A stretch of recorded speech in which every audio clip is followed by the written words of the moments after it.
Teaser ng pelikula nina Julia at Alden inilabas na. Usap-usapan ng mga netizen ang paglabas ng teaser ng pelikula nina Julia Montes at Alden Richards na may pamagat na 5 breakups and a romance. Grabe naman kasi dahil ang highlight nito ay isa sa confrontation scenes na mapapanood sa nabanggit na pelikula. Sa nabanggit na eksena, mukhang kinukumpranta ng karakter ni Julia ang karakter ni Alden matapos itong umuwing lasing. Katwiran naman ni Alden, galing daw siya sa group study. I only had a few drinks. Hindi ako lasing. Just what? Tanong ni Alden. Kilala kita, saad naman ni Julia. Then say it.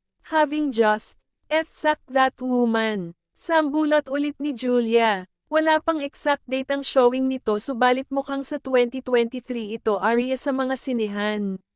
Narito naman ang ilan sa mga reaksyon at komento ng mga netizen hinggil sa nabanggit na teaser, na mababasa sa comment section ng YouTube channel ng GMA Network.